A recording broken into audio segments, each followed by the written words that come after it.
¿Sabías que el acoso sexual es una forma de violencia que pasa todos los días en las escuelas, universidades, trabajos y en la calle? No te calles, denúncialo. Tus derechos sexuales y derechos reproductivos son derechos humanos. Conoce, actúa y exige.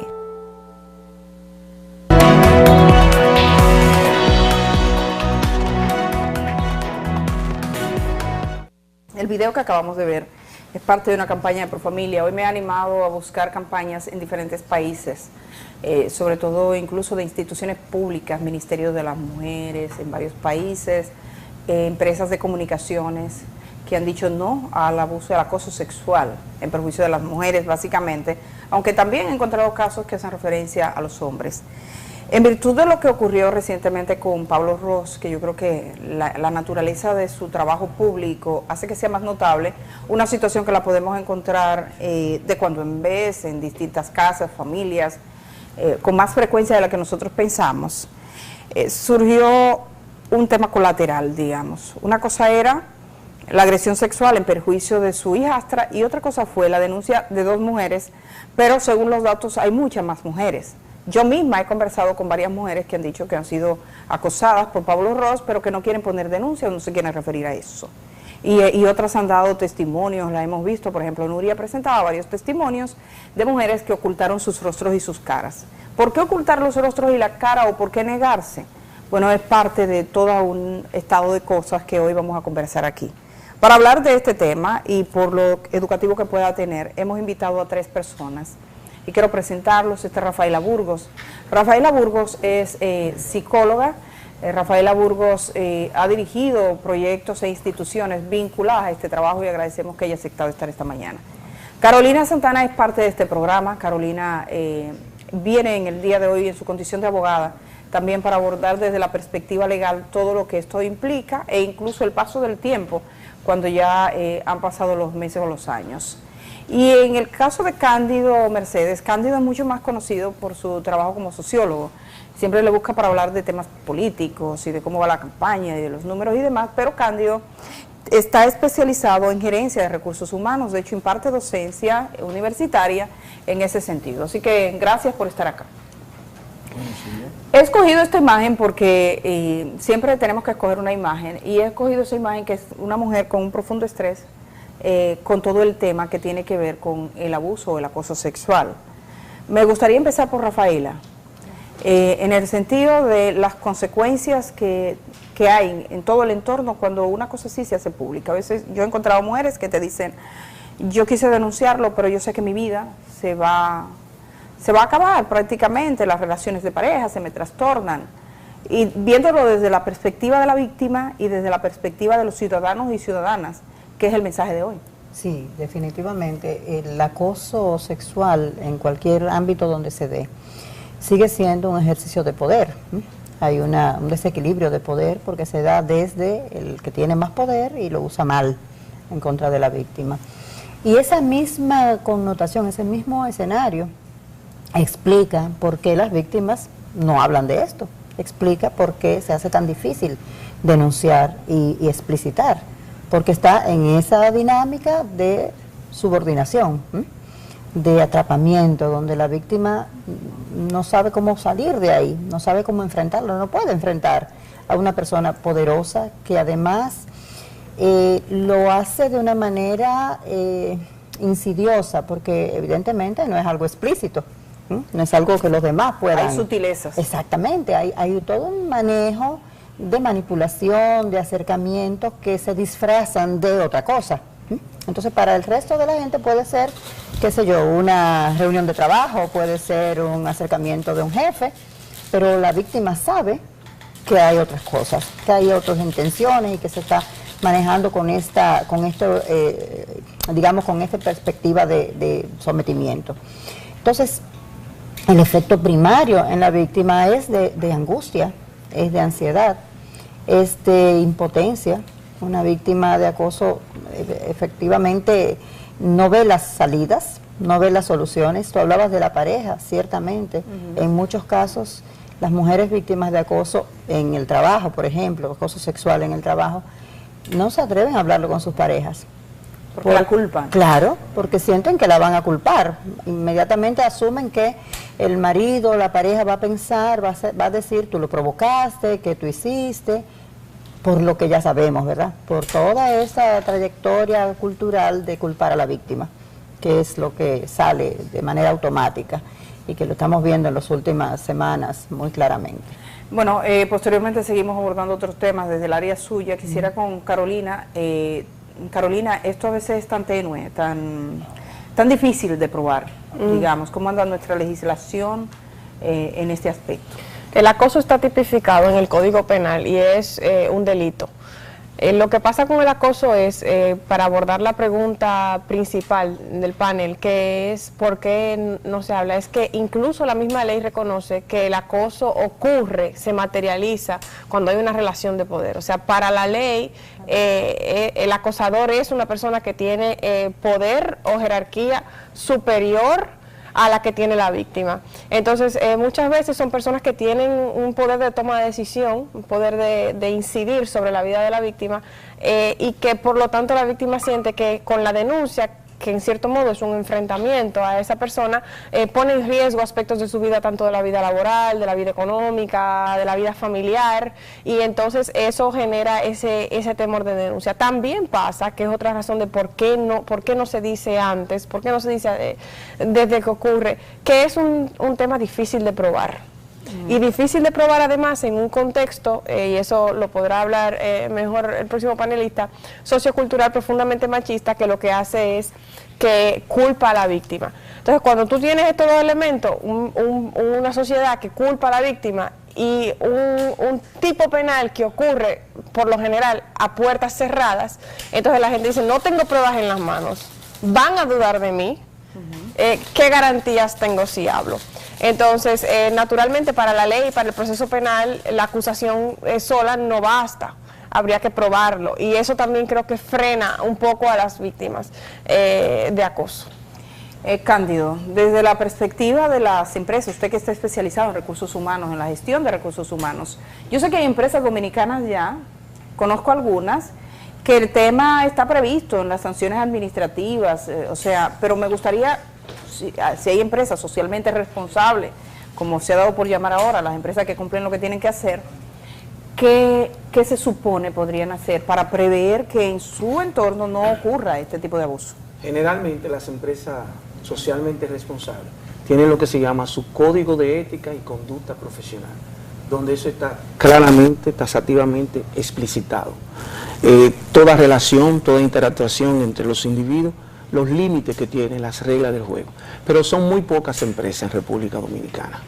La mayoría de las empresas se derrama en el tejido empresarial lo que es la dinámica de las relaciones de poder en República Dominicana.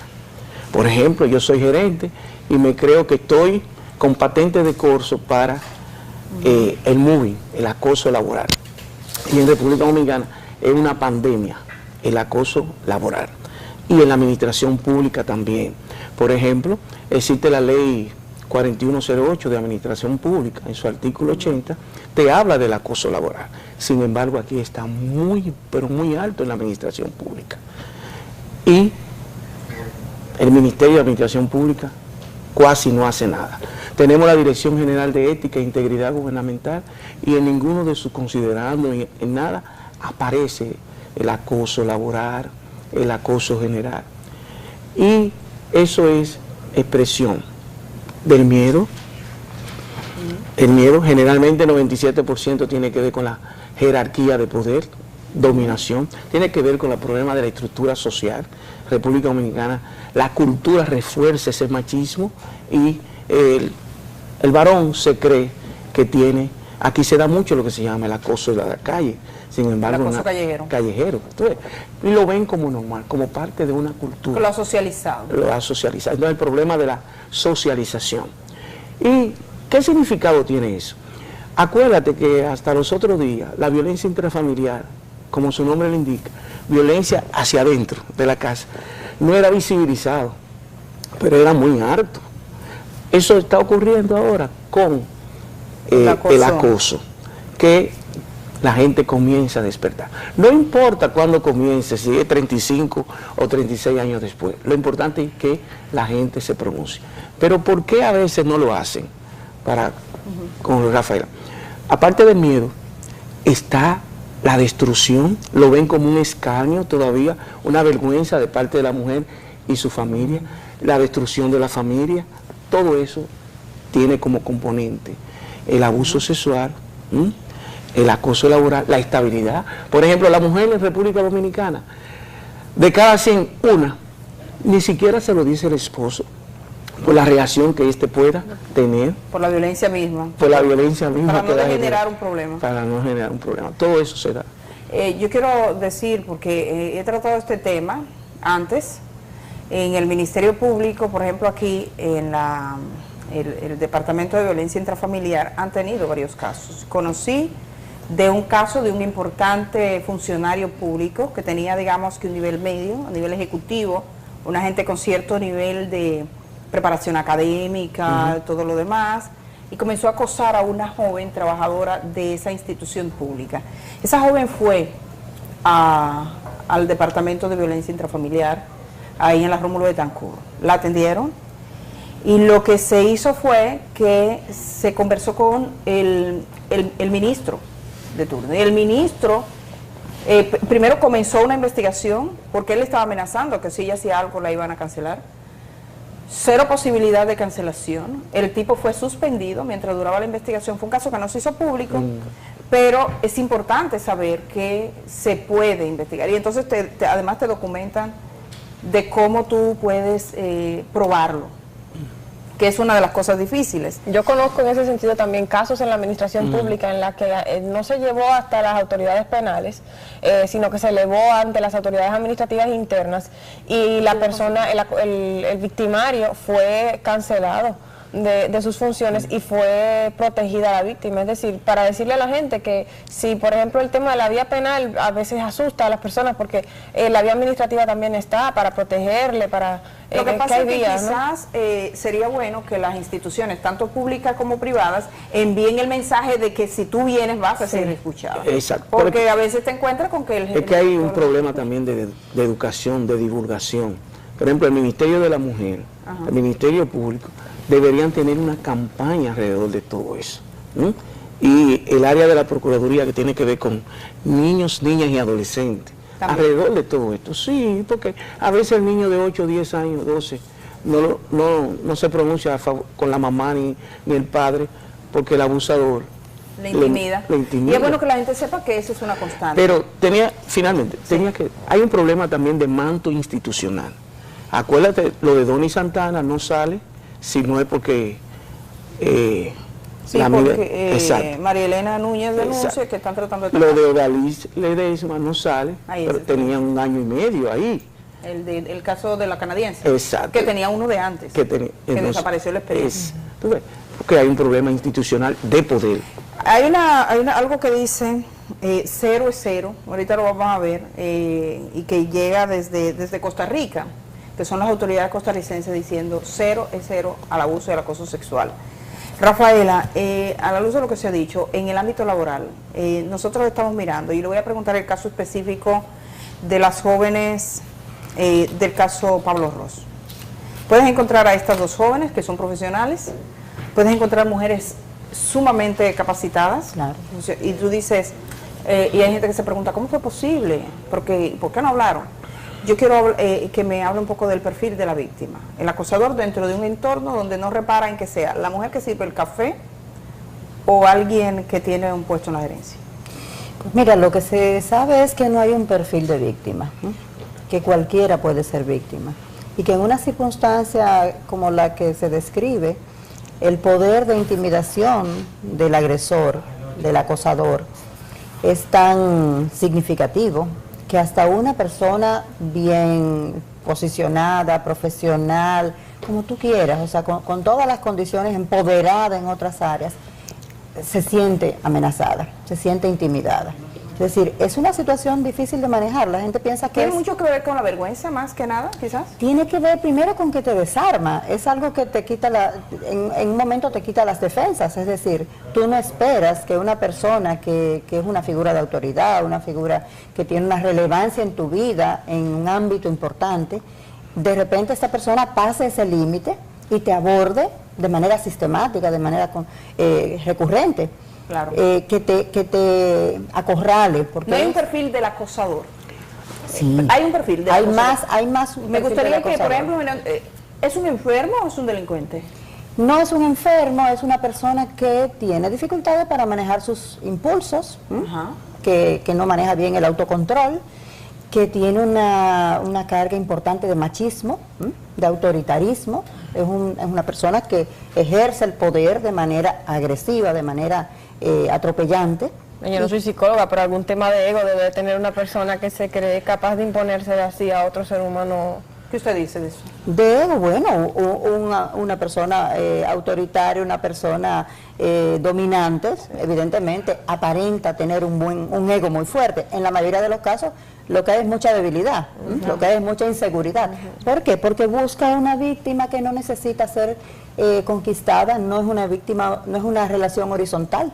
Es Ni decir, tampoco es una manifestación de amor. no es porque una relación también horizontal, está buscando una persona que pueda ser dominada, una persona a la que dominar. Y en el fondo, el objetivo es la dominación, es conseguir ese propósito. Cándido. Sí, yo estoy de acuerdo con Rafael en el que no hay un perfil claro. Sin embargo, esas relaciones de poder no se expresan en todo el ámbito social, cultural, político y económico. Es en esa parte.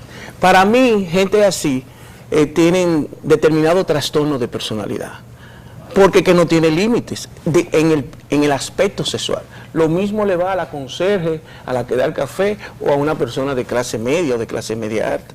Entonces, el ser humano que no tiene límites para algo que corresponde a un comportamiento desviado, tiene que tener determinado trastorno en esa área. Yo pienso que el problema no es a quién le va, porque uno se puede enamorar de cualquier persona, Claro. por ejemplo, si es una relación sana. El problema es que es abusando y que su satisfacción está, ¿verdad?